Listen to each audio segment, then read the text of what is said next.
Warning. The following podcast is for entertainment purposes only. Remember, the first rule of gambling responsibly is to bet with your head and not over it. Ladies and gentlemen, Cousin Vito's Casino Podcast proudly presents your guide to enjoying gambling. And now, direct from the bar, your cousin and mine, Cousin Vito!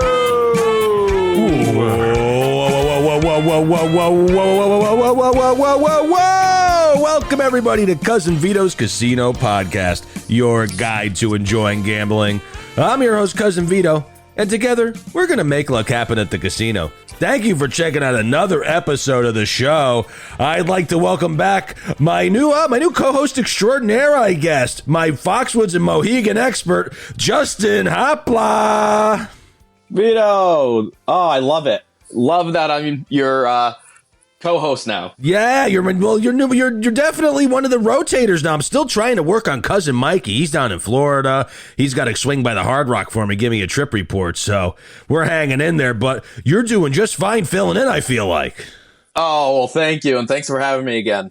And I'm excited for this show today. I've been following you. You have a little trip report, I think, for this. I saw you at Foxwoods. I saw some video poker highlights on the Everything Mohegans Foxwoods group. So after our interview today, are you going to give me a little trip report so I can live vicariously? Oh, definitely. And then I also have other news as well. A lot of breaking news, some updates with what I'm involved with, and it's going to be a great show. So we got a lot of excitement here. So that's right. After our very special interview today, we're going to do a little trip report. We're going to get some special behind the scenes info, and we're going to talk about our Foxwoods meetup. It's tentatively scheduled, seeming it's getting a little more concretely scheduled for Thursday, April 17th, the great Thursday, the day before Good Friday, one of my favorite days to go to the casino in my life. So it's meaningful to me. I'm going to be there. Big Lou's going to be there. Justin's going to be there. And we're going to get more into details about that after our interview. Justin, are you excited for that too? Oh, I'm 100% excited. I can't wait. Yeah, we got to throw it out to the people who are showing up. What are we going to do? I have a free swag announcement we're going to have. But that isn't all on the show today. We have a big interview, the white whale, the one that I've been waiting for a long time here. Mark Wojtowicz Jr. from the 360 Vegas podcast, now published author of the book Vegas, From Fremont to the Strip. I've been listening to Mark for years, and I can't wait to share this interview with you. Justin, I don't know when the last time you were in Vegas, but Mark gets you excited to get back out there. At least he gets me excited. Yeah, it's been since 2021. We've always been talking about going, but never made it out there yet. But that might change soon. Oh, yeah. Well, you know what? If you're going to go out there, you got to listen to this 360 Vegas podcast. I think it's 360vegaspodcast.com. Mark, Tony, Alistair, his lovely wife, Karen. They really are a wonderful group, and they have a Vegas vacation. They actually do a little travel, little travel agency work there for us. When we come out there, we do some meetups. Oh, that's great. And actually, I'm going to head to the website right now, 360vegaspodcast.com. They have the old episodes, the new episodes, but we're going to get more into that shortly. But before our interview, we're going to finally put the final nail in the coffin here of the Pai Gow wars. We have face up Pai Gow versus face down Pai Gow. I've been accumulating everybody's thoughts on this. And Justin, I don't know if you're ready for a little mailbag here, but we could do a little mailbag and listen to some voicemails. Let's get the mailbag going. Here we go. Mailbag! All right. So we have a back-to-back two voicemails here from two Atlantic City guys. We have Vinny Chen's from the 7 Out podcast and Kyle from the Due for a Win Atlantic City podcast. They both have the same flavor here. Obviously, Vinny Chen's is a little bit more aggressive. So I say we sit back, relax, listen to these two Atlantic City boys, and hear what they have to say about some Pai Gow poker. Let's do it. What is up, Cousin Vito? This is Vinny Chen's from the, I guess I could say the 7 Out podcast, but it's been more than a year. So this is just Vinny Chen's. I'm calling to basically say that Face Up Pai Gow is trash. Completely ruins one of my favorite games in classic Pai Gow. Pai Gow has two kind of streams of anticipation and excitement. You have when you're peeling your cards nice and slow, trying to get that inside straight, hit that fifth spade, for a flush. And then the dealer, right? The dealer turning over their hand, and maybe if it's one-on-one, I ask them to do it nice and slow. Now the dealer just kind of throws their cards on the table. You already see what you're up against. You already know you're out of it sometimes by your fourth or fifth card in. It kills the game for me completely, and I hate it. So Pai Gow, love it. Face-up Pai Gow, trash. Good to see the pod back in my app, and I do hope to see you around Vegas, Atlantic City, or another casino throughout the country. I don't even know what I'm supposed to say. I forgot. Together we should make luck happen. Thanks, Vito. Hey, Vito, it's Kyle from Due for a Win, and I'm just calling in to answer your question, your call on which Pai Gow people prefer, face-up or the more traditional Pai Gow. And I think that it's safe for me to speak for both me and Craig that we both prefer the traditional kind of old-school face-down Pai Gow.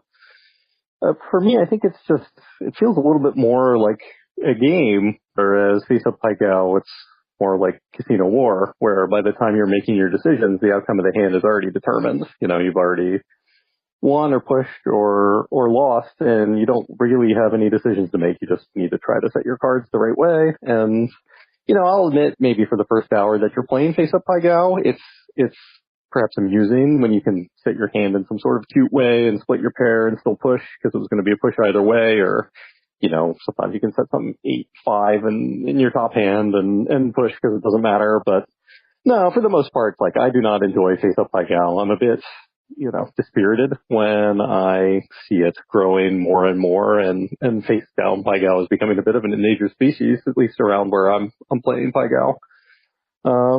So yeah, I think it's a bit unfortunate. I do not enjoy face-up Pai Gow all that much. I mean, maybe if you're a bunch of beers in and you really just want to lose your money very slowly and really not have to use any brain cells, it's all right. But yeah, it's not really for me, and I definitely enjoy the traditional, more old school Pai Gow a bit more. So thank you very much, and yep, thanks great to hear you back on the air. All right, bye-bye. All right. How do you like that? Vinny Chens is making no bones about it there. He is a face down guy. And also our Due for the Win fellas, Kyle and Craig, they're both face down. I wonder if it's an Atlantic City thing. I think it might be, but I 100% agree with Vinny Chens when the dealer flips over his cards first and you're out of the hand before you even begin. Yes, no, there is an anticlimactic loss to it, where at least in the other way, there's a little bit of excitement. Sometimes rooting for the push is half the fun, I feel like. Yeah, it definitely is. All right, we actually have a few more here. We are going to jump into actually what I did, Justin, is I had some comments on the Facebook group, and I'm trying to embrace technology now in my old age. So what I did was I took some of these comments and I put them in an AI voice machine here. So we're going to hear from our pal Joe Frieda. We're going to hear from Robin from Anytime Gambling. We're going to hear from you, and we're going to hear from Jeff D. These were all comments left on the Everything Foxwoods Mohegan Facebook group. So let's sit back and listen to the AI versions of yourselves. I like the traditional fortune Pai Gow much better. You get to make a decision, and sometimes that choice can depend on if you've got a larger or smaller bet up. Also goes much slower with more drama as hands get turned over. The commission-free fortune Pai Gow was also good where the 9 high was an automatic push. Sometimes you didn't see the 9 high for hours. Even not paying commissions, the game still went fairly slow as hands were dealt and set. Face-up Pai Gow is basically a glorified coin flip. There are better games serving as coin flips. Even Baccarat is better as its house edge is lower, and you can find slow-moving squeeze game tables. Your buddy Joseph Frieda. The slow pace of traditional Pai Gow is a positive for time spent. The same bet, but slower play I feel is better for my ADT. That ace high Pai Gow comes up more often than you think. Finally, playing early morning, having table to myself, and having a chance to be the banker is a real positive. But only at casinos that allow it. Both Bally's in RI don't allow it. Surprise, surprise. From your pal Robin. Face up is not my friend. I have never even had a better hand than a full house. I can play regular and almost every session at least have a straight flush. I just feel like the cards are never in my favor with face up and I lose way more, go figure. Give me commission all day. It's me, Justin Hopla. Honestly, I prefer face up. Love being able to set my hand when I would normally lose or tie. No commission is great too and speeds the game up. From Jeff D. All right, well, we just got off the Starship there. The AI voices are done. Justin, I couldn't really get the voice to sound much like you, but I feel like Robin's AI voice was pretty good there. Right? Oh, Robin. So overview of that, we're still leaning face down here because Joe, he likes face up, but he feels like there's better coin flip games like Baccarat and stuff in the casino, which I can agree with that. So I could see that traditional over that. Robin, oh, definitely. Slower pace of play is something that comes up a lot. And Robin also likes the opportunity to be the banker, which I have heard people have said that also. And then we have you, who just can't catch a break at face up Pai Gow. That's how I would form my opinion. I just get beat down. Yeah, it just seems like the hands aren't there for me. It's like I would be the one getting like a king high, jack high all the time and not even pushing. So I'll pay the commission. The ace push, there's nothing worse than when you really get a great hand and then it pushes because they're ace high. That's always a killer. So yeah. I understand that. And then we rounded it out with Jeff D, who I like the change of pace here. He likes the face up. He enjoys the no commission and he enjoys the faster pace of play, which really deep down inside, you figured that. I don't know why I'm struggling with that because you figure I'd like the more action. I'd like the better odds. So I'm starting to waver a little bit. We have one more voicemail. This is Greg from Kansas City. Greg is a Pai Gow connoisseur in a way. So I feel like this voicemail is really the perfect capper to our little matchup we have going on here. Hey, Cousin Vito. This is Greg from Kansas City. I consider myself somewhat of a Pai Gow connoisseur, playing thousands and thousands of hands over the last 25 years. And I will say I've liked many different varieties of Pai Gow that I've played, such as Asia Poker, where you have a 4-card hand, a 2-card hand, and a 1-card hand, or mini Pai Gow that they used to have at Harris and Flamingo that had a 5-card hand and a 1-card hand. Or I also played one variety a long time ago in San Diego where the joker was completely wild and not just an ace or completing a straight or a flush, which took some getting used to.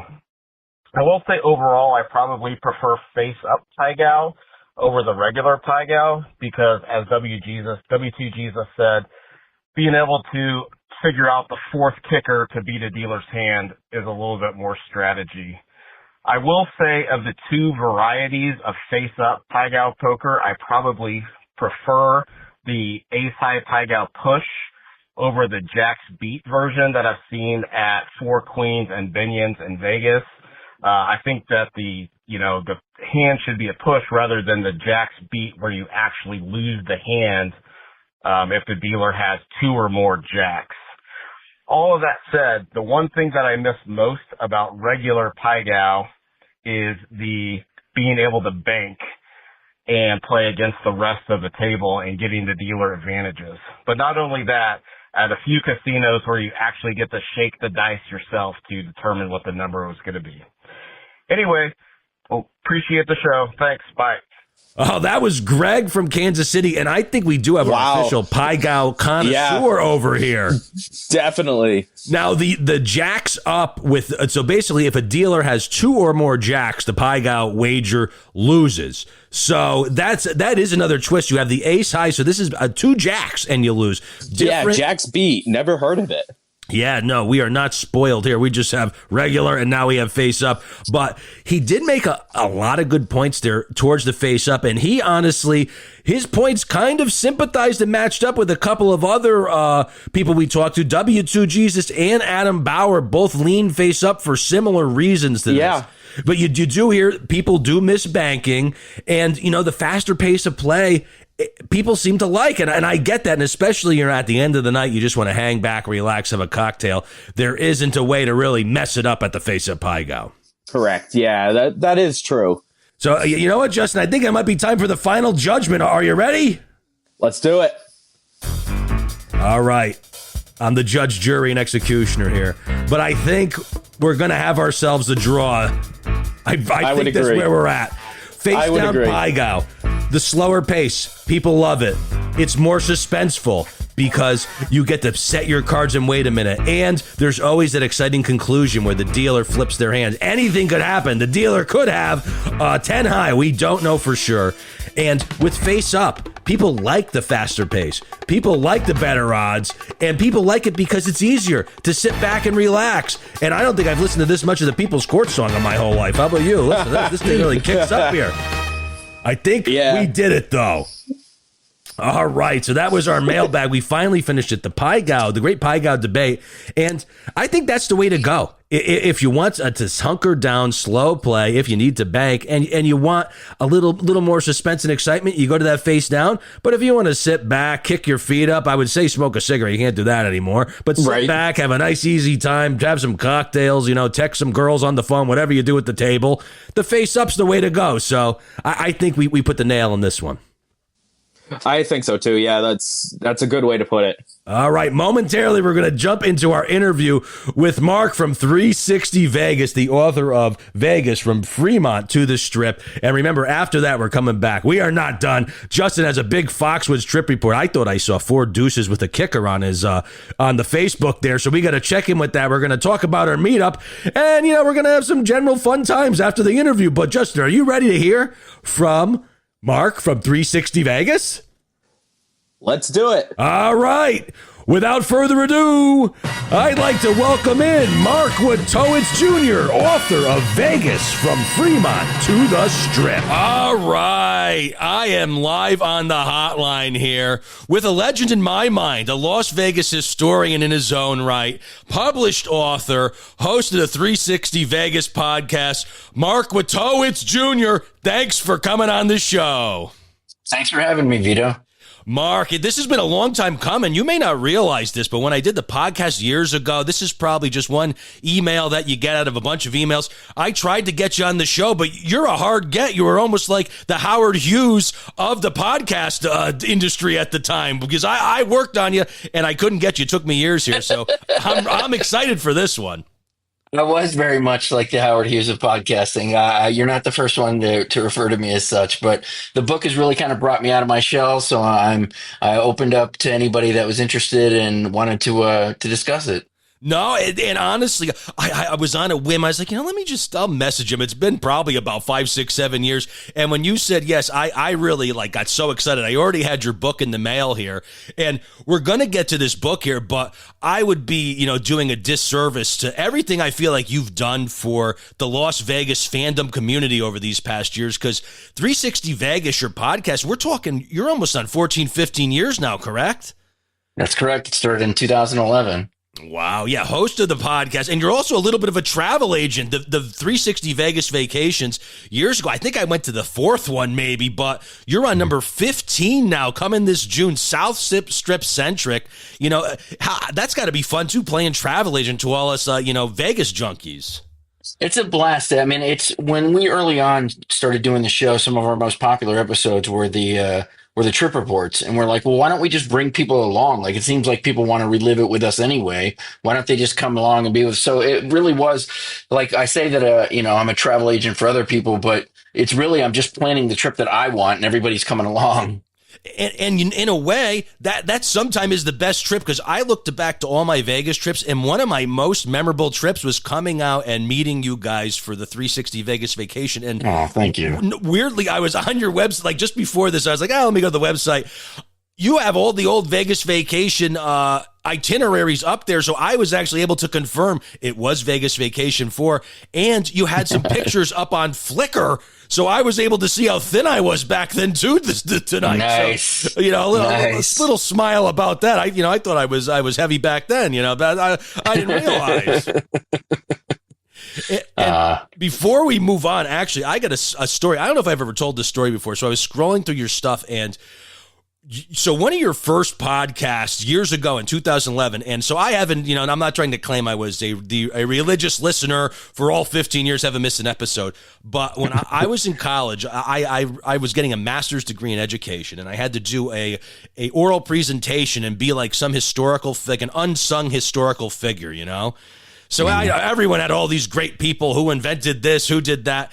And one of the person I was actually one of your early podcasts. And that's how I found you, because I was trying to research this person and there wasn't a lot of information on him. Billy Wilkerson. Now, do you recall your Billy Wilkerson podcast, The Unsung Hero of Vegas? Billy Wilkerson possibly inspired all of this book, the podcast, all of this. It was one of the first stories that when I came to Vegas, I immediately was just like, how did this get to be this way? Like, I want to understand, because properties like the Sands and the Dunes were properties that were gone now, but I knew about them. I was familiar with them. I'm like, how did we get to now? I have to find out. One of the first books I ever written about was The Man Who Invented Las Vegas, the Billy Wilkerson story. And it just captured my imagination. Like, I have to know more about this city. It's really crazy. Look, it's almost 15 years later, and it's actually, to divulge it, that was one of the things that inspired me to eventually kind of get into my wormhole of enjoying Vegas and casino history and starting my own podcast.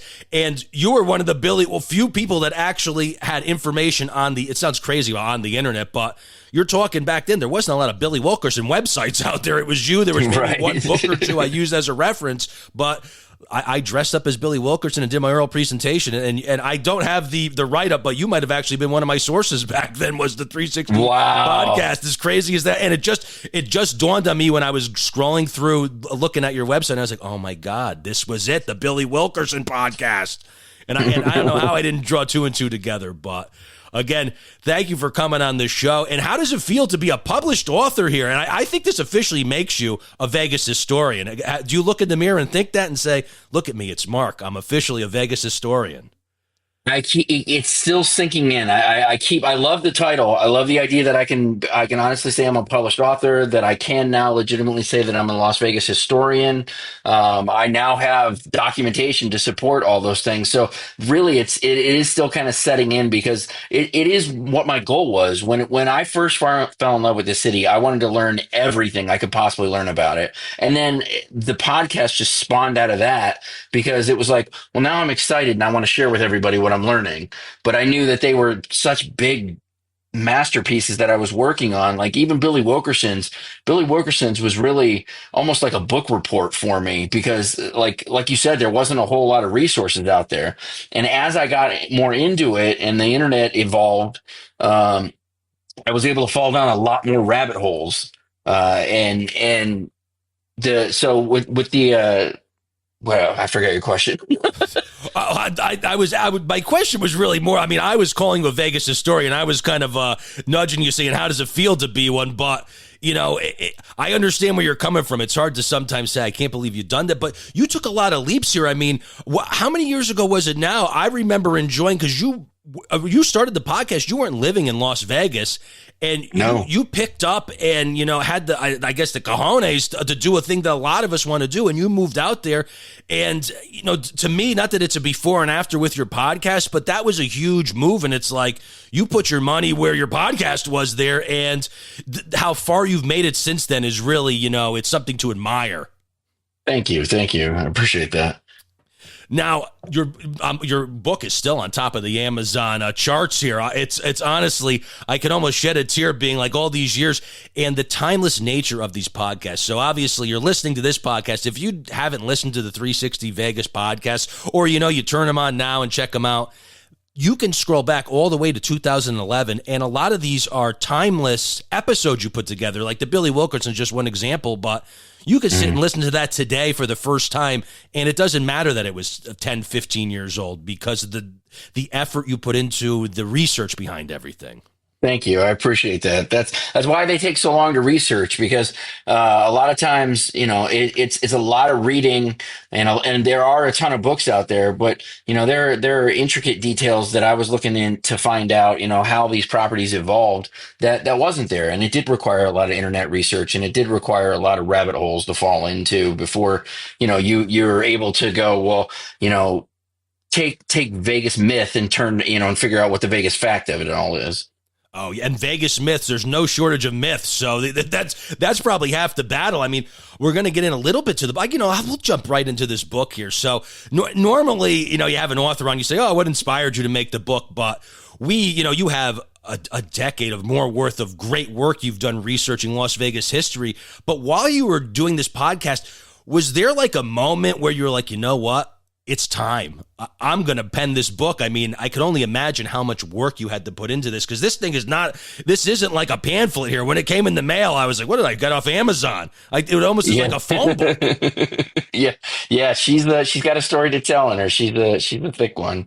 I do remember I was hanging out by the pool and was working on another vintage episode, and somebody it had been said several times before, when are you going to do a book? And I was always kind of intimidated by the process, so I never really pursued it very much. But it had just kind of clicked to me. Somebody, like, the story that I was working on helped to tell this grander narrative that I was looking to tell. And I realized, I'm like, you know what, if I did some tweaking on some of these scripts that I've done, I could turn this into a book that would have a clear narrative to it that'll bring you from point A to point B and explain how these properties went from sandlots into the mega resorts that we've got today.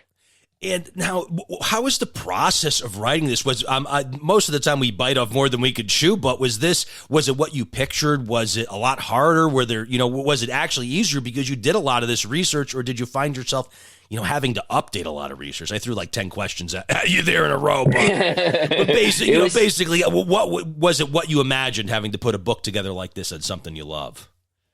It was as much fun as I was hoping it. So I go through creative tears where once inspiration hits me, it's usually the only thing that I'll consume myself with for days at a time. And this was another one of those examples that once I had realized, I wanted to write this, that's basically all I did for 4 straight days. I didn't sleep. I barely ate. That's all I did was work on the book.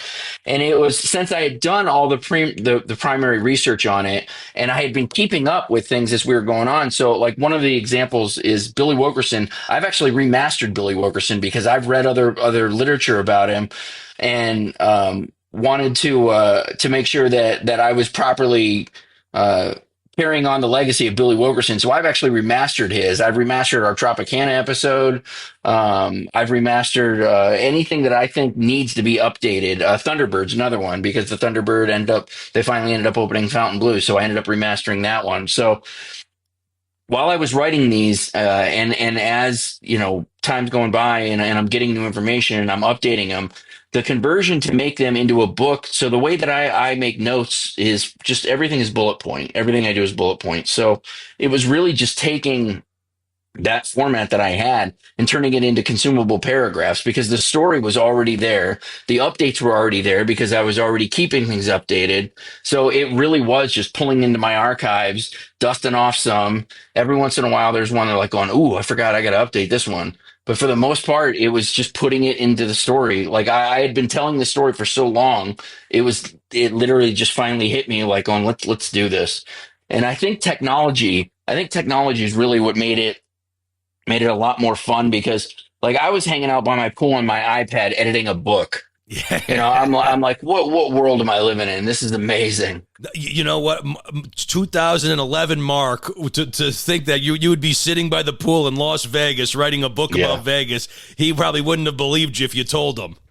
No, that idea would have been insurmountable in 2011 to believe that I would have been able to write a book. And now on top of that, we're already got book 2 in the works. I might pry about that in a little bit. Now, so you had a lot of this research done, but did you have any hurdles or challenges? Because you have all this research, and a lot of Vegas history is, like we were talking about, a little mythical. Did you find yourself with any like contradictory sources and things where you're like, gee, how am I going to make this as factual as possible while not maybe leaving out something here?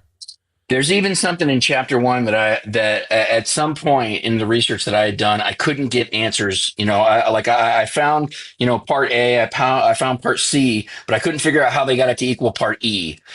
So what I would have to do is take as much information as I can get together and then just based on the environment at the time, is try and draw dots together, because you're right. I mean, between fiction, Vegas fiction, and then just misinformation, trying to be able to I mean, because I was literally going through newspaper archives to see if I could look up anything that was related to these properties so I could find out what was going on at the time. Because I'm like, I would have wanted to have been, if I was living in Las Vegas at that time and I'm reading the Review Journal or the Sun, I would have wanted to have read about how my properties are evolving over time. So I went as deep as newspaper articles. Wow. So the newspaper articles, were you at the Las Vegas Public Library with the microfiche machine looking through the old articles, or do they have like an online database these days? They've got an online database these days. I wanted to picture you in the library with the microfiche machine. That dates me a little bit. Who knows if they would have those anymore? They probably do somewhere. Somewhere. Historical library. Now, so you've done so much research over the years, but as you're putting more research into this, were there any things that you discovered that changed your perspective on things, or a source that you were like, wow, I didn't realize this at all. This changes everything for me.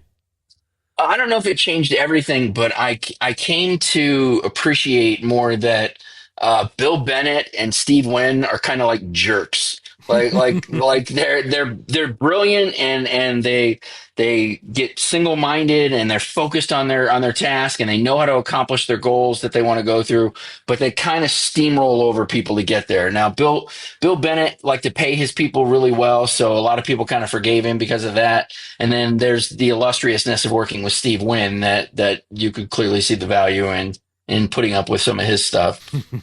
And a lot of people have over the years. Yeah. But yeah, I don't know if anything has changed my perspective on it, but I came to appreciate more that some personalities, some of your heroes are flawed. Yes. No, you know what? That's good advice for everybody, because the saying is, don't meet your heroes. And you know what? I guess the same goes for Las Vegas here. I'm sure Billy Wilkerson was a good guy, though, right? How about Billy Wilkerson? Billy Wilkerson sounded like he was a good time. now your book spans decades and decades here. And, as a Vegas aficionado like yourself, while you were digging into this, did you find yourself like a particular casino or era that especially was fascinating to write about? Or, did it kind of play out like you imagined? No, I think 1955 really surprises me, because that's the year that 3 properties came out on the Strip within 90 days of each other, 2 of them within 30 days of each other. It's with the Dunes, the Royal Nevada, and the Riviera, and it's just something about the 50s in Vegas. There was just endless optimism about what was going to be happening, and to be fair, it spilled over into the 60s. But 1955, just the audacity of 3 different properties coming into the market and saying, yeah, there's plenty of room for everybody here. All we have to do is open our doors, right? And people are just going to come to it. That's how it's going to work. And I didn't appreciate the boldness that a lot of people during that time were operating on, because it really was almost under the assumption like, well, if I just open this place, it's going to open, or it's going to make money. And it's like, no, it's not that simple. I mean, that's why some of these properties they struggle with their casinos, because it is a different beast. Oh yeah, well then you're talking back then. It was a lot easier to skim, a lot of money skimming going on in this book. You definitely, when you read through it. So. Oh yeah. Now, while you're researching this whole history here, it's from Fremont to the Strip. Is there a red letter date in your mind that's a before and after? Now, we just talked about 1955, these properties opening. And I mean, over the years, there's probably a lot of different before and after dates. But was there a turning point in Vegas history that was like, this isn't your grandpappy's Las Vegas anymore, your grandpappy's Fremont Street? Oh, definitely. It's 1989 when the Mirage came out. I mean, because that really kind of shifted everything. Vegas, there's a common myth that Vegas was struggling at the time because Atlantic City was doing so well. But that's not the case. While Vegas wasn't the number one market, it was still doing really well. They were fine-tuning how to make the most out of their money and grow their market. Touching on your Atlantic City quote there. Now, it is also interesting that in the 89, things changed, and then Atlantic City and Vegas were both booming for a little bit, and the 2 roads diverged so greatly it Yes. really is a testament to, everything that Las Vegas did to keep growing and changing, whereas Atlantic City, they almost stayed quite complacent and are basically a shell of what they were at their height, where Vegas, it still feels like, maybe the roller coaster, we're still not at the apex here. No, we're definitely not. There's still definitely some things that this environment can improve on. So recently, we've had more changes in Vegas. Probably one of the biggest ones would be, having sports teams and the sports betting piece where, to go to Vegas and see a professional sports game, whether it be a hockey game or a football game now, that seemed like, another turning point. But where we are today, could you predict maybe like what a next stage in the evolution, like what could the future hold looking where, we've been for the past 50, 60, 70 years and where we are now? Any glimpses into the future from you? I would say, as far as evolutionary goes, it's going to be something more along the lines of Cosmopolitan as far as a footprint goes. Not necessarily a feel, but a footprint, because real estate is just too damn expensive on the Strip now. So you're going to have somebody's going to buy the Riviera and they're going to put a parcel on there. Somebody's going to end up getting Casino Royale one day and put a small parcel on there. And then Fertitta's got his land on the corner of Harmon, and all of them are small footprints. So boutiques is what's coming to Vegas next. At least that's my prediction. Okay, no, but that makes sense. The boutique movement, I like that. And honestly, they've kind of been popping up a little anyway. And even like cities, I'm on the East Coast, so even Manhattan, that's becoming more popular. The boutique hotel, throw a casino in there, and hey, I might be taking a trip out myself. All right. Now, so obviously we have a phone book of a Vegas Bible here now I'm holding in my hands, but were there any stories or details that maybe didn't make this book, or maybe, you're like, I might save this for the next book? Yeah. As a matter of fact, this initial book, this is actually a trim down. All of book 2 is everything that didn't make it into book 1. So, and by saying that, what I mean is there's a very clear narrative that explains how we went from the sand to the mega resorts here, and how we got 2 companies that pretty much own everything. And that's what we're explaining with the book, with book 1. With book 2, it's all the stories that didn't support that narrative. It's not that they weren't still as important to the Vegas evolution. It just didn't support a narrative that was already a big book. So there's still names like Benny Binion and the Boyd family and the Moulin Rouge and the Landmark. There's still lots of stories of people that need to be told. They just unfortunately couldn't all make it into this book. So real. I mean, it's almost, as opposed to a sequel, it's kind of like a companion piece to the Vegas history you've compiled here. Yes, that's very much how I would describe it. Oh wow! I think I got some extra Amazon bucks for when that one comes. And full disclosure, I didn't get through this one yet. I just finished my my Hughes chapter here, so I'm almost to the end though. But That's a great chapter. This. Oh my god! No, well, and it was comical that's where I got to, because years ago I always thought that he's like the Howard Hughes of the podcasting.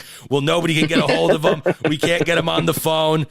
But I have, so what are we, like 20 minutes in, so we got a little bit of time here, but I have a fun question for you as a travel agent, because that's one of my favorite things with casinos is bringing somebody there. Oh, we'll do this restaurant, play this game, check out this bar, and let them have a good time. So you plan these Vegas vacations. Now, I want to picture you. I pull up to your house in Vegas, but I have a time machine, all right? So you're going to hop in my time machine, and I'm going to pick and choose. We could go to any era here. So you're doing Vegas vacation. This could be Vegas vacation 16, the time machine vacation. Okay. Now, we talked about, that 1955 was a great year. But if I say, all right, if we could have the setting of one time period, one Vegas vibe, what would be your Vegas time period to take us to for this vacation? 1966. It's when Caesar's Palace opened, the Sands is rocking, the Dunes is kicking ass, the Mint is open downtown, the downtown Las Vegas, the Golden Nugget, they look like how you imagine them in the movie Viva Las Vegas. That's what they look like in 1966. And the Strip is fully developed. You've got the Stardust, you've got the Desert Inn. These are all properties that are evolving. They've been there for a while. They're growing up. They're expanding. And that time is where I would want to go, because one of the things that we do with Vegas Vacations is it isn't just us going to a property and staying there the whole time. We're traipsing all over the place. And that's one of the things that I would want to do with, in 1966 is there's a lot of places. I would love to see Caesar's Palace as with its grand opening. I'd love to see the Diamond in the Dunes Hotel Tower. To have a drink at the top of the strip, at the top of the Diamond in the Dunes Tower at the Dunes. I'd love to try and eat it at the Bacchanal at Caesars, or go see a show at the Sands. There's just, and then go downtown. Oh, just to see downtown without the canopy on it would be absolutely amazing with those lights. Oh man! And you know what? The passion in your voice here is getting me excited for this time machine trip here, 1960. So I mean, honestly, in a way, maybe we were sticking in the 60s here. We're walking up and down the strip. We got the whole group of people. Tony's swinging from the chandelier with me. We're having a great time. we check out Caesar's Palace grand opening. Oh, everyone's hobnobbing there. Maybe we go to the Sands. 66 was the Rat Pack at the Sands in 66. No, that was in the 60s, although they were still performing at the Sands in 66, and they did still perform together periodically. All right, so maybe we catch a one-off Rat Pack show together. Now, we talked about the old casino and hotels. Now, we could leave 66 because I have this time machine. Is there one casino past or present or one hotel past or present that you looked at and researched and said, man, I wish I could have did a vacation there, stayed there for a few nights? The Dunes has for some reason been probably the second most alluring property to me. Now, I know that she was never the property that she aspired to be, but there's just something about that exterior architecture. There's something about its symbology, or its symbology that just really captures my imagination. So going back to 55 and being there for the opening of the original Dunes. There's just, I don't know what it is. There's something about that property. It's the same thing with Luxor. Luxor's the property that brought me to Vegas. There was just something about that property. I'm like, I've got to stay in a pyramid. That just seems like the coolest idea. It's true. No, it is true. Like the era of those cool buildings and those cool hotels, like they are a draw. It's something where, you think about back in the day when they were built, you were seeing a TV commercial sometimes about it and you're like, oh my, I got to go stay there. That's how does the room with the slanted walls work? How does this even work? Now, obviously, we didn't have TripAdvisor and Google reviews there, but in your research, were there any dining experiences or restaurants or bars that stood out and said, man, that would have been the place to be? That's my Vegas vacation. Time doesn't matter. This is where I'd go for dinner and cocktails with the gang. Dinner and cocktails, I'll go back to it. It's at the top of the Diamond in the Dunes Tower. It's called Top of the Strip. It's the original Skyfall Lounge at Mandalay Bay, back when the Dunes was considered semi-South Strip. But that thing had, not only did it have an amazing view of North Strip, but, well, not North Strip, Center Strip, really. But it sat you right next to their giant lava onion marquee, the turret marquee. Ooh. So you literally got to sit right next to it as it's lighting up. Like that sign is one of my favorite from all of Vegas history. And you know what? How great would that be? Having some nice cocktails with the neon glistening off all our glasses. Yeah. Oh man, absolutely. And we kind of touched on the shows here, but people who stand out, you have the Rat Pack, Elvis. I'm sure there's other big shows that stand out. But through your research, did any of these shows stand out as like, you know what, that was really a draw to this city, and that or maybe it could be a popular one, but maybe there's something that is unsung as a hero for a draw for the city.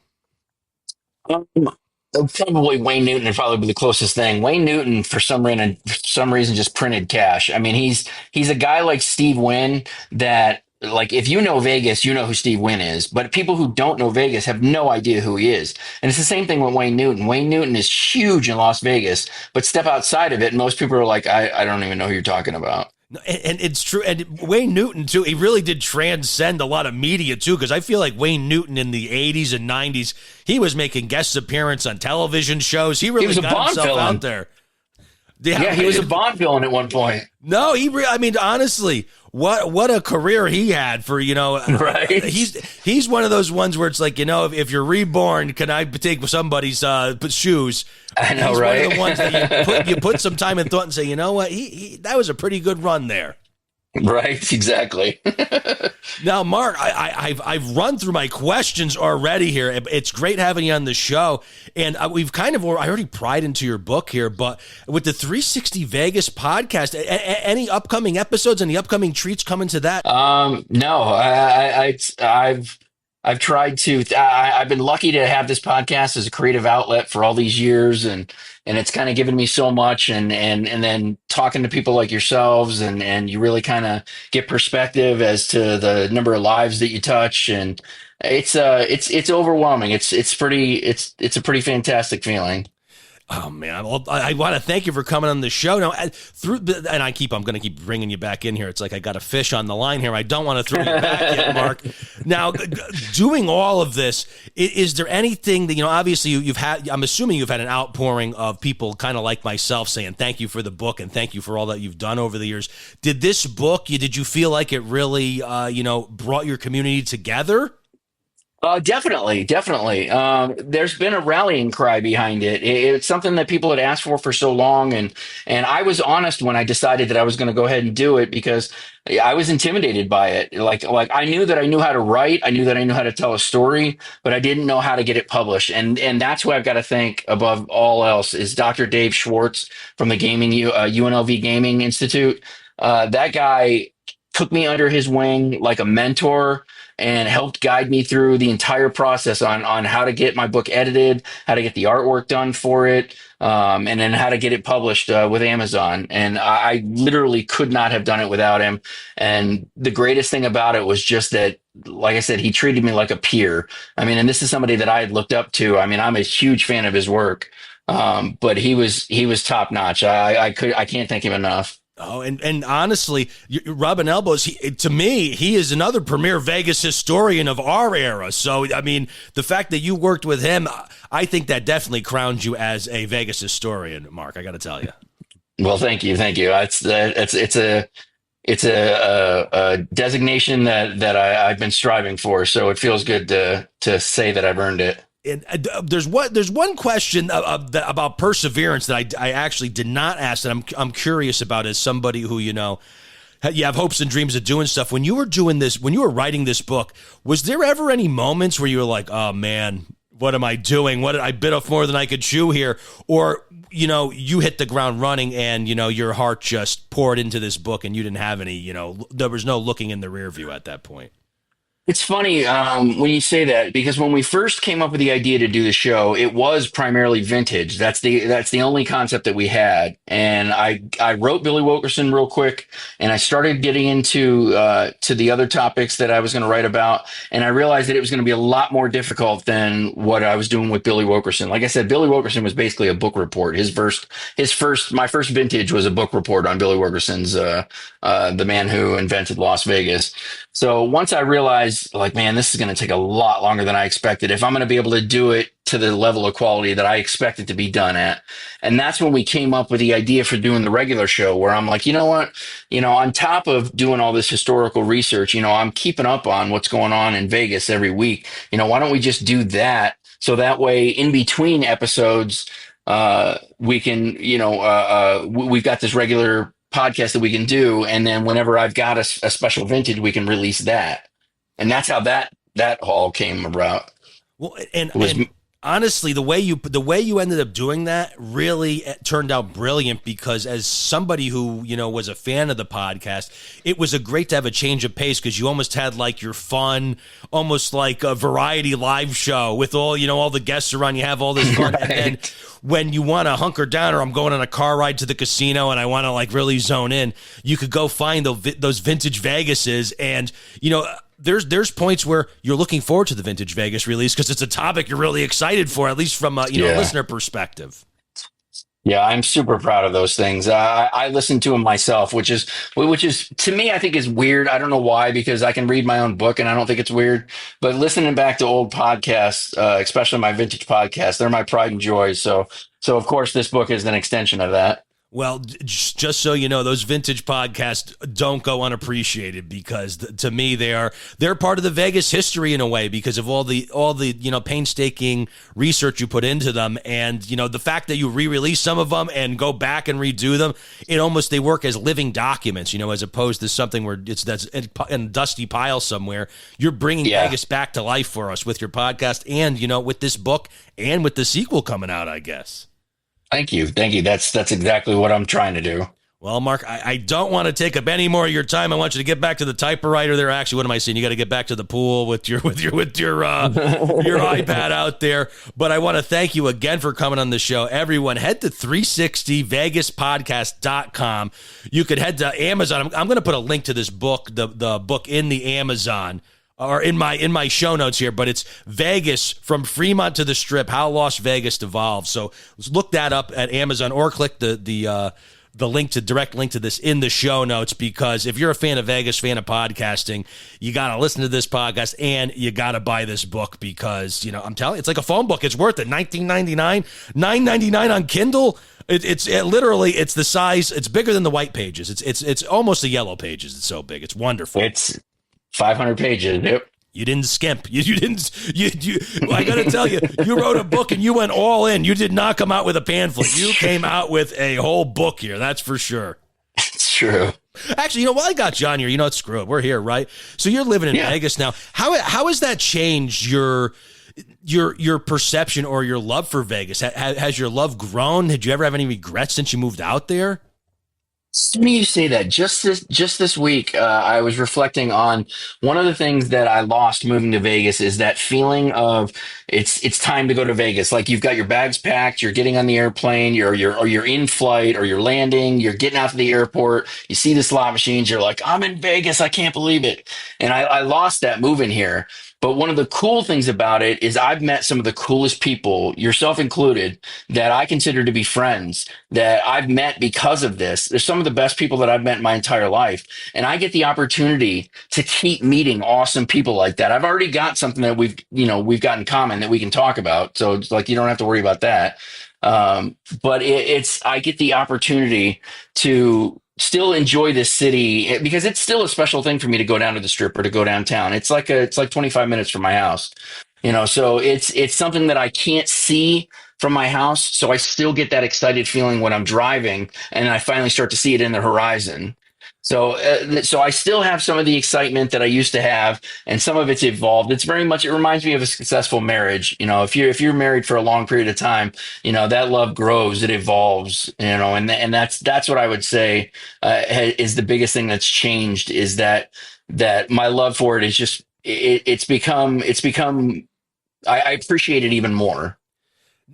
Now, has living there changed how you consume Vegas? Because as you're saying, some of the best parts about the casino, and probably why a lot of people get into Vegas and casinos and stuff like that, is the anticipation of the trip. Because most people, you can't live at the casino. It's just physically and financially impossible. But now that you're in Vegas, when you go to that Strip, do you have a different vibe? I mean, you're not, at least for someone like me who goes out there on vacations, you must have been in that same boat where you're trying to cram, a month's worth of stuff into a 5 or 6 day trip because I don't know when I'm getting back here. Now that you live there, I mean, do you find yourself strolling a little bit slower or, taking in the sights a little differently? It's a little more direct now. It used to be very wandery. And now when I want to go check something out, I know what I want to go check out. I whatever's new, whatever show, whatever restaurant. Whereas before there was a lot of, I need to soak up as much of this ambiance as I can possibly soak up. And now for some reason that's not there anymore. I can still satisfy that itch by just going to the specific places that I want to go to check out. And I'm one of those people that I don't like to visit any one property any too often. So like right now I'm going through a phase where I've been hanging out a whole lot at Cromwell and Flamingo, and it's like, you know what? Where haven't I been in a while? I haven't been to Aria in a while. Let's go hang out at Aria. Oh wow! I'm honey. We've got to pack the bags. We might need to move to Vegas. I'm getting jealous here, and I'm just I got you captive here, so I'm going to keep you on the horn here. Now you've been living in Vegas now. When you and the wife go out, is there like a restaurant you like going? Like let's say you're going down to Fremont Street. Do you have a favorite place you guys go to now that you're kind of locals, or a favorite bar you like your happy hour down there? It's I would say it's a toss up. If you want some high end dining, it's either Oscars or Andiamo's. If you're looking for something like I don't know, cheeseburger sliders or stuff like that, Whiskey Liquor Up is phenomenal. That's such a great restaurant with great bar food. I would say if we're downtown, it's usually one of those three places that we end up.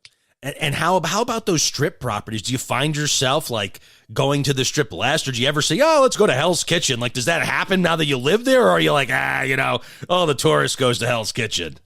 No, we still go to those places. A lot of times we'll do, like, if we end up getting a comp night offer, we'll end up doing a date night where we'll end up crashing someplace downtown for the evening, going out to dinner, going out to a show, gambling a little bit, So yeah, we've done that like during the week. So living in Vegas here, you must have a lot of different opportunities now, because you can get a Wednesday night at some bizarre property, or exactly. Oh my God, and then you could just say, you know what, it's the day before, we're getting a free night at, wherever, the Aria or Wynn, and you just could pick up and go. Yeah. And that's really what we do. Like, whatever property wants to, try and encourage us to come play or come visit their property. It's really like, okay, so what are we going to do at that property? If we're staying at Fountain Blue, am I going to eat at a restaurant at Fountain Blue? If I'm not going to gamble at Fountain Blue, where am I going to go? What else are we going to do while we're in this area? So it is like little tiny mini vacations, and I get to experience those things because, like you said, I'm local. Like, these are things that you'll see that you'll get these offers, but you're like, what am I going to do? Go in the middle of, in the middle of a week where I have that opportunity to do that. Man, I didn't realize I was just going to be envious this whole interview. I love the book, but I'm really loving the life you're leading down there in Las Vegas.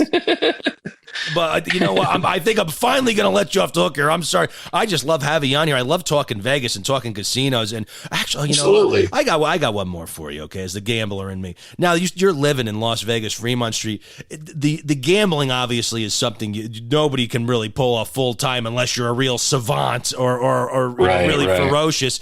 How do you manage, living there? Are there certain, now, I only play a certain type of games, I only do this, or do you, just any which way the wind blows you play whatever, you have a good time?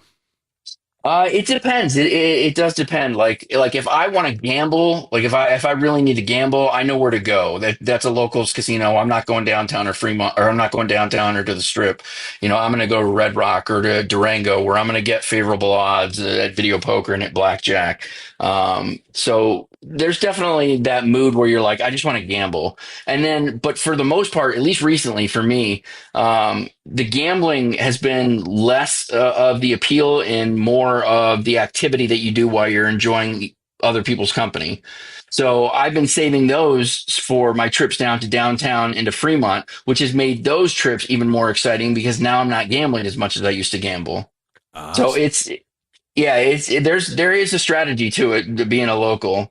No, and honestly, I never really thought of it like that, but that's true, because now when people come out to visit you, or you're doing the Vegas vacation, or somebody's in town, you get to go down and be their Vegas local tour guide to Fremont Street or the Strip, yes. And to not go and hang over a craps table Monday through Friday. It's actually probably kind of exciting to be like, let's go play, let's go to the D. We'll play some craps. I haven't played craps in a couple months now.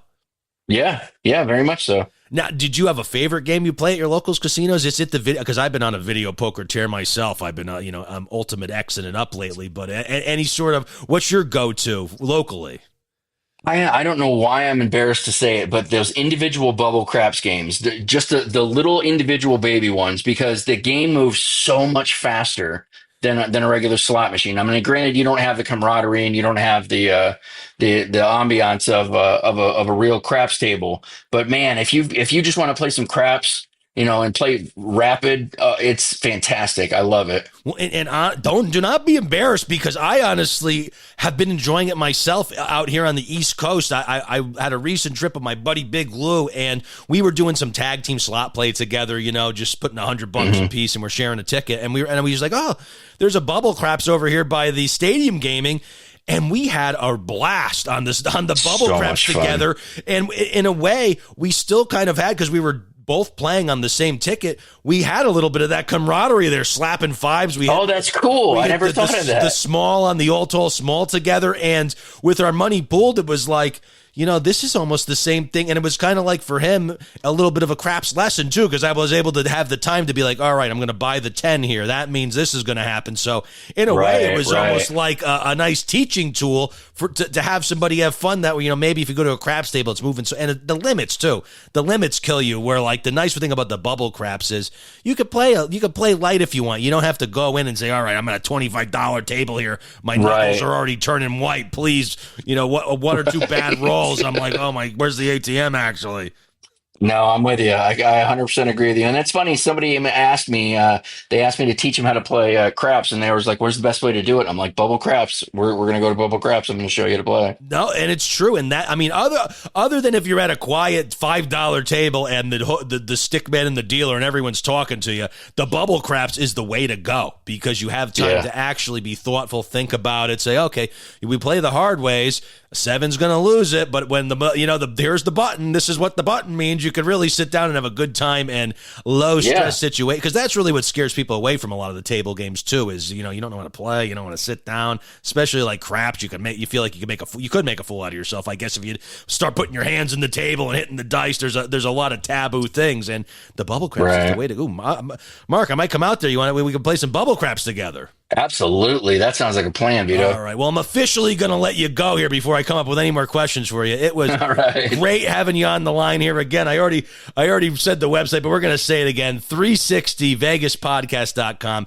And in my show notes, I'm going to have a direct link, Vegas from Fremont to the Strip, how Las Vegas casinos evolved. I didn't even finish it yet, and I'm ready for the sequel. I'm very excited. Mark, thank you again for coming on the show, and thank you for all that you do. And I hope you're going to get your flowers at this Vegas Vacation 15, because we're at almost 15 years here. You putting all this work in, and I want you to know it's very appreciated, not just from Vegas, but from all the way over here on the East Coast and probably all around the world. Awesome. That really means a lot, Vito. Thank you. Thank you so much, and hopefully I'll see you soon. Yes.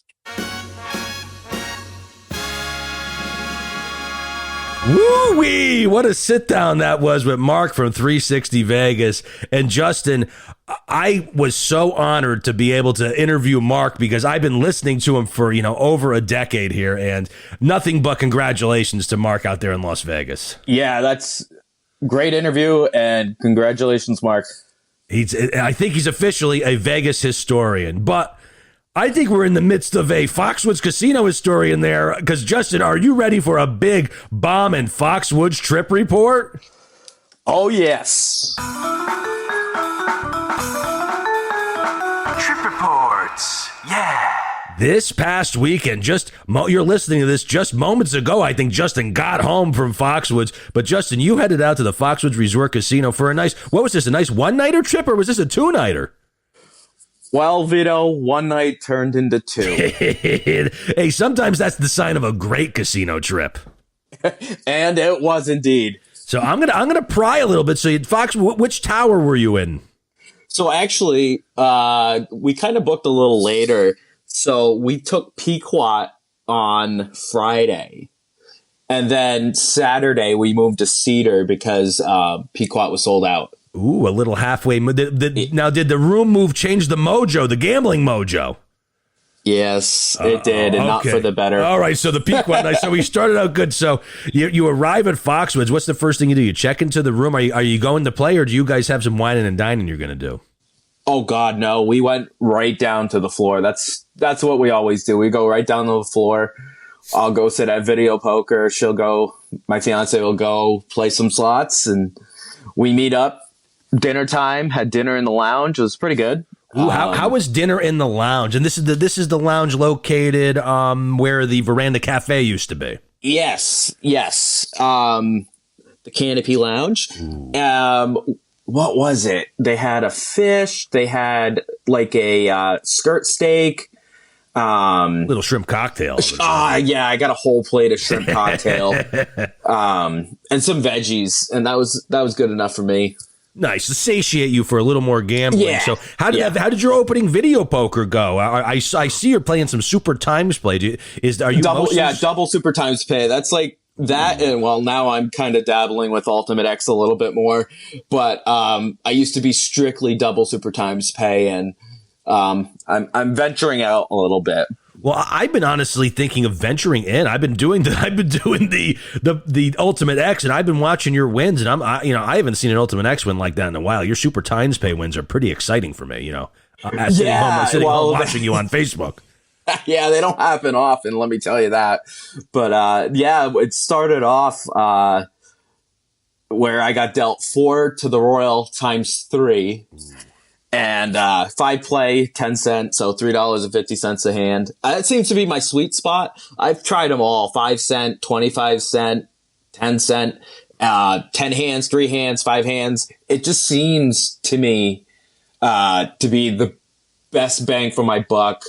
And I seem to get better hands. Your favorite denom? As strange as that sounds, it definitely seems I've had probably well over 25 hand pays on that denom since I've started playing. But so the first one, the 3X with 4 to the Royal dealt. If I got the last one, it would have been $40,000 because it would have went up to a 20 times multiplier. It didn't, and I whiffed. I had a crowd around me cheering me on.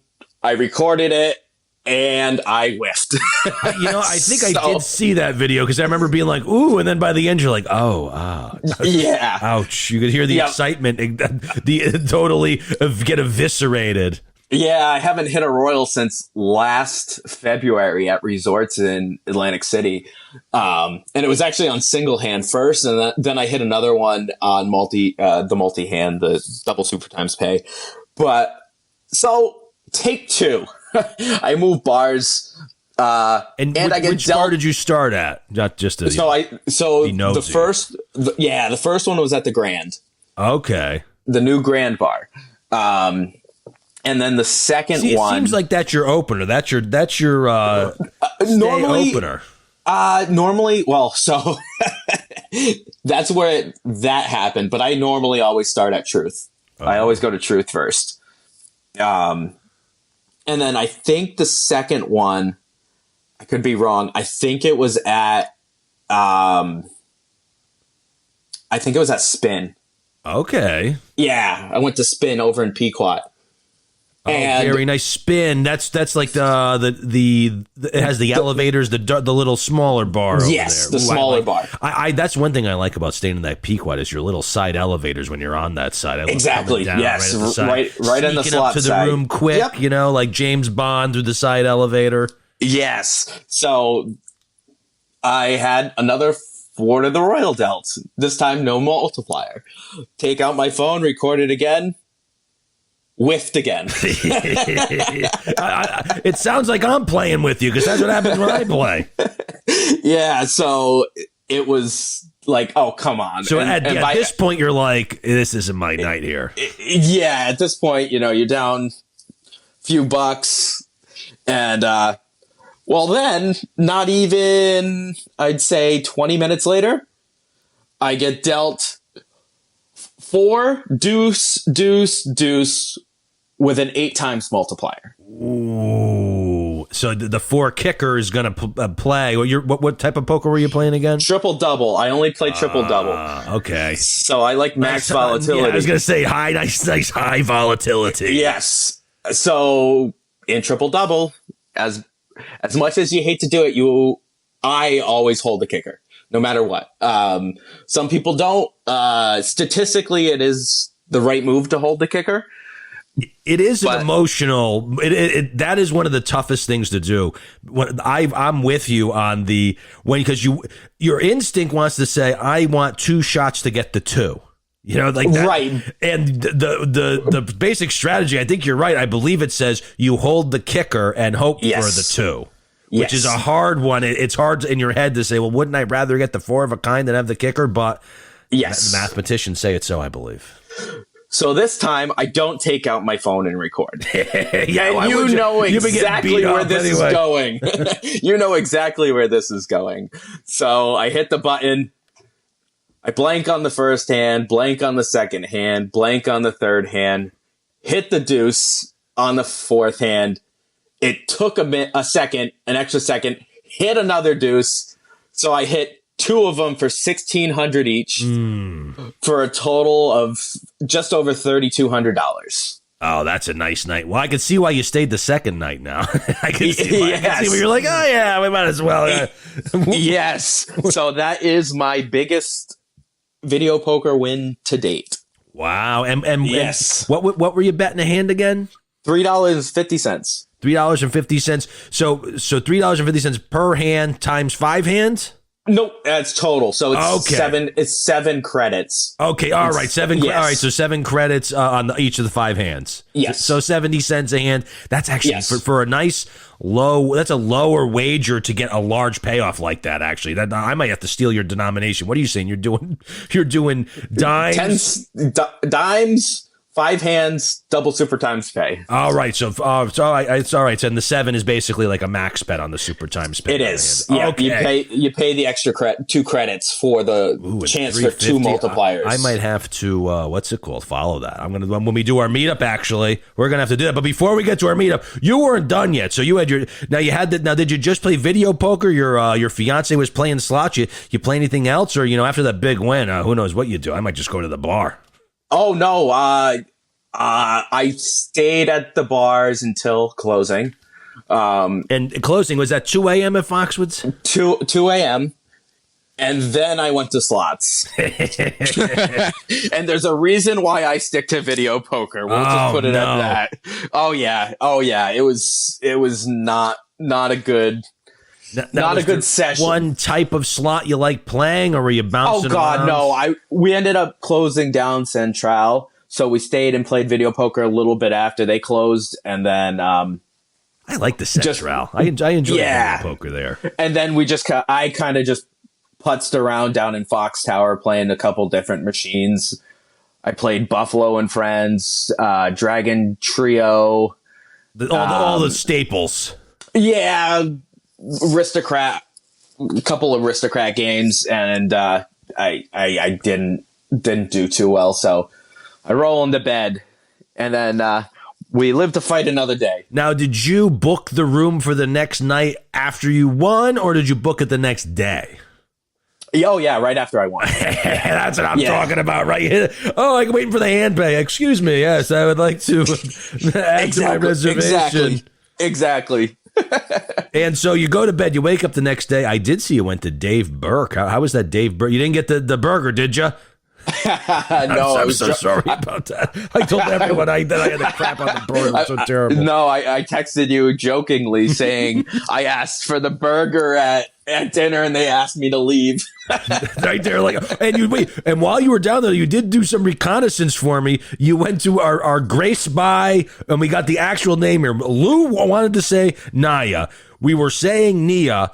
Where was it at? I said, it's like we got the James Bond theme on the show today, but you went to the hostess for me there. And what is the official name of the restaurant? It is Grace by Nia. Grace by Nia. All right. We're never going to say it wrong again. Don't hold me to that, but I'm going to try not to say it wrong again. Grace by Nia. Actually, on the Everything's Mohegan Facebook, Everything Mohegan Foxwoods Facebook group we're in, I saw some not so flattering Grace by Nia reviews here. So I might have to get down there on the 14th. Maybe we do a group trip down there and we all spend $10. We spend $100 to get in, and we each have a $10 beer and get out of there, so we could all say we did it. No, I think they're only open on the weekends, right? I don't know if they're open on Thursdays. Thursday's borderline. You might be right, actually. Let's see. We're gonna go right here. I guess this is Trip Report / we're also imagining and planning for our thing here. Let's see. Yep, no Thursday. It ain't happening. No Grace by Nia. And when Martha Stewart won't be open yet, I don't believe. She's got a long ways to go. That's I think it's fall. Yeah. So the meal was phenomenal.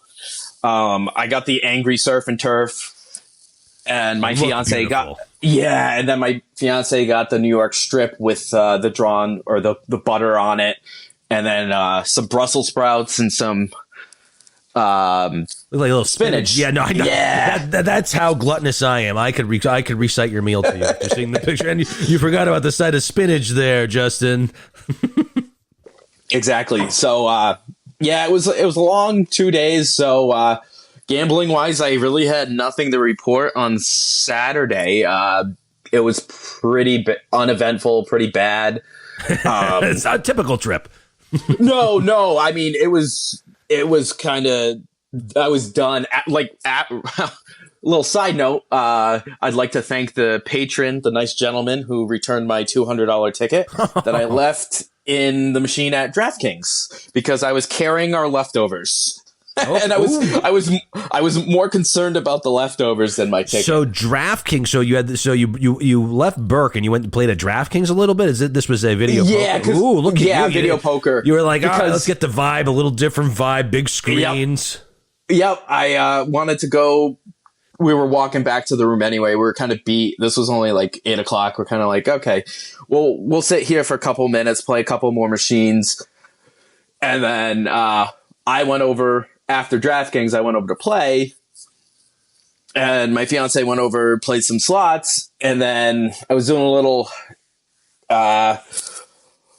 accounting of what I had, and I'm like, wait a second, I should have $200 more. I'm like, did I take the ticket out of the machine? I did not, and I ran back to DraftKings. The nice gentleman was like, he called the slot attendant right over. He's like, I only put $70 in. It says I have $271.50 or something like that. So I gave him some money. I gave the bartender some money. I gave the slot attendant some money as a thank you for being honest and returning my ticket. And you know what? That's two little antidotes we have there. I believe I said it right about people returning our tickets because I left mine at that Central bar and came back hours later. So very good mojo and vibes at the Foxwoods. Very good. Where something shady could have happened and it was a breeze and felt great, which is really important if you're going to go to a casino all the time. There's nothing worse than when you're frequenting a place and you feel like they're already going to beat you, but when they're trying to really take shortcuts to beat you too, that really stinks that they're not protective of you. Yes, and thank you to everyone involved in that. So we ended the night down in the arcade. Oh, you know what? I'm going to be frequenting the arcade with my son. How is the arcade there? It's nice. I do like my claw games, so I won a bunch of prizes in the claw games. And then they have the crank machine where you have to stop it at the top for an instant win, or you can get a 1x crank or a 2x crank. I played that a bunch to get the prize in there. And then we actually played Willy Wonka, the coin pusher game, and ended up getting the golden ticket. Wow, look at forget about the slot machines. You're lucky at the arcade. Yeah, so we had, just by playing the 10 minutes we were there, we ended up getting all, I think it's 10 cards with the golden ticket for 2,000 tickets. Wow. So look, not a bad trip. I mean, we didn't have any big gambling wins, it sounds like, on Saturday. Now, the question is, Saturday was a bloodbath. Did you leave up or down after the big win? For once, I left up. Oh, right. Oh, man. Look at that. Hang on. Here we go. Look at that. My man, Justin, he has left up. Now that's a victory. And that's a huge victory. And a nice Dave Burke dinner, some time at the arcade. You had a little meal at the lounge. That sounds like a nice back-to-back little trip report. And you got to stay at 2 different hotels on the property. Look at that. And one, you should have did a third night at the Fox Tower. It could have been the Tour de Force. It's like the Olive Garden. They have the Tour of Italy. You get like the lasagna, a couple other things. The Tour of the Foxwoods, one night in each hotel. That actually would be a nice, fun little challenge. Just have to play in your own hotel. Yes, right? Your own hotel. Awesome. Which one is the best? Probably Pequot, I guess, technically. Well, Vito, are you ready for some breaking news? Let's get some breaking news here. I need a breaking news drop here. What do I got? It's Foxwoods. Is it Foxwoods? Is it for you? Let's see what's going to sound effect. Let's start with Foxwoods. We'll start with Foxwoods. All right. Here we go. A little Foxwoods breaking news from Justin. Well, Vito, the time has come. Ooh. They are taking away the Fiji waters. Whoa! Not good news. I did not expect this, actually. Yes. However, okay, they will still have them in the International and in Stargazer. Oh my God! Well, what's the Pai Gow limit at the Stargazer? I'm not even sure if they have a Pai Gow table up there. They won't even let me up there. I can't get up there. So at least if you're playing in the high limit area in Pequot, you can still get your Fijis, but they are not going to be available at the bars anymore. Wow. Okay. So really, the only place to get that Fiji water is in the high limit now. So now it's extra exclusive. It's an even bigger amenity than it used to be. It definitely is. Wow. And oh man, I was wondering. I was like, what could this breaking news be? That's huge. Right finger on the pulse here. The Fiji waters are disappearing, but not in the high limit lounge. Not in the high limit rooms. Oh, beautiful. Yeah, we'll have to maybe when we do our 17th meetup, we could do a little Pai Gow. Maybe that'd be a little. Oh, we're definitely gonna do Pai Gow. Maybe some crepes. Yeah. So we should probably start with Pai Gow to ease into. Yes, no, and I'm having a bloodbath anyway with all these daycare bills, so I'm always trying to cling on to my last buck. So if you're interested in coming to this little get together we're having, you could email me cousinvito@gmail.com. I'm at Vito's Casino on Twitter. Eventually, I might put up a little RSVP. But Justin, I have some special Make Luck Happen rubber wristbands coming in the mail. They're gonna make luck happen. They even put some dice on them for me. I'm going to be giving them out on the 17th to anyone who comes out to say hello. So get a little souvenir, a little Cousin Vito, maybe some luck. Maybe it'll give us, please God, give us some good luck. Yes, that's great. And while we're on that topic, you want to dive into some of what's going on with me? Because it actually might help some people that are far away. Yes, I saw that you were getting a few wristbands too. I am. I got a ton of wristbands to give out. All right. And what are these wristbands for? So, yeah, we're having our meetup. So, Justin, you might be able to help people if they haven't been to Foxwoods before. Yes, if they haven't been and or are inactive. And inactive is 1 year at Foxwoods. Oh, so that's not that long of a time, actually. No, it's not. So this has been going on for a little while. I'll give you a little backstory. I met Mr. Handpay back in January of 2024. I met him at Sloticon. I gave him a wristband to the Everything Foxwoods Mohegan Sun group. He joined it. And fast forward, he's like, hey, I got this idea. I'm wondering if you are interested in helping me with this endeavor. I said, sure. So I am sure a lot of people have heard about Mr. Handpay Casino and Travel. It's his new hosting service that he has put out. Third-party host, an independent host almost. Independent. Okay. He is an independent host. Now, when it comes to me, I have teamed up and partnered with Mr. Handpay. Ooh. So I can be your host if you would like. Oh, okay. So for those listening, if you do want to come to the event and either you're new to Foxwoods or you're inactive and you play somewhere else, Justin, how do they go about, getting set up with you or getting a hold of you, seeing what, a type of whatever room or whatever you can get for them? Yes. All you have to do is go to justinthehost.com. All one word, justinthehost.com. I got my computer. I'm going right now. And you'll be able to upload all your offers, pick where you would like to play. The more offers, the better, obviously. If you have a host, if you have a line of credit, if you're a slot influencer and need help with recording, we can help with that as well. The team will be able to assist. I am not an agent yet. Maybe in the future I will be. So the lovely Janice will probably be the one helping book your trip. Ooh, oh, so you're like our special Foxwoods liaison in a way here.